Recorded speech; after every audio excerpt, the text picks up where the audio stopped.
ప్రార్థన. సర్వోన్నతుడ, సర్వసృష్టికర్త, మా స్తుతులకు ఆసీనుడా తండ్రి, ఈ రాత్రి నేను రక్షించబడ్డాను అని చెప్పుకొనిచ్చు ఇంకా పడి లేచే బ్రతుకులోనే ఉంటున్న వారిని, శోధనలోకి లొంగిపోతూ ముందుకు సాగలేని వారిని ఈ రాత్రి ప్రత్యేకంగా దర్శించుము తండ్రి. దేవా, ఈ కడవరి దినములలో వచ్చుచున్న పోరాటములు గెలుచుటకు, శోధనలు జయించుటకు నీ ప్రేమ కలిగి ఓర్పుతో, సహనముతో నీ రాకడ కొరకు కనిపెట్టుకొనుటకు మాకు ప్రతి ఒక్కరికి మీ పరిశుద్ధాత్మను సహాయం చేయండి తండ్రి.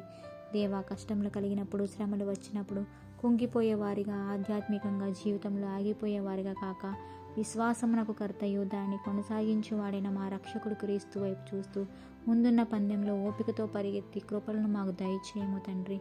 దేవా, ఈ రాత్రికాల సమయంలో లోకనాథని కబంధ హస్తాలతో ఇరుక్కుపోయి ఎవరెవరైతే శోధించబడుతున్నారో, శోధన సమయంలో కుంగిపోక యేసు వైపు చూసి సాగిపోవటానికి పరిశుద్ధాత్ముడిచ్చే శక్తిని పొంది జయమును పొందడానికి ప్రతి విశ్వాసినికి సహాయం దయచేయము తండ్రి. దేవా, ఎందుకు పనికిరాని మా జీవితాల్లో మీ ఉదయమునే లేచి మీ నామమును మహిమపరిచే, స్తుతిని గణపరిచే భాగ్యం దయచేయము తండ్రి. దేవా, మరణకరమైన దినముల్లో ఈ రాత్రి మేము పనుకొనుచుండగా సమస్త అధికారం మీకు అప్పగించుకొనుచు అలనాడు యోబు కుటుంబానికి వేసిన బలమైన అగ్నికంచె వేసి మమ్మల్ని కాచి కాపాడి రక్షించి పట్టజాలని విస్తారమైన దీవెన ఆశీర్వాదములు మాకు అనుగ్రహించుము తండ్రి. దేవా, ఈ నా ప్రార్థన మా రక్షకుడుకు ప్రభువైన యేసు క్రీస్తు నామములో బ్రతిమాలి వేడుకొంచున్నాము తండ్రి.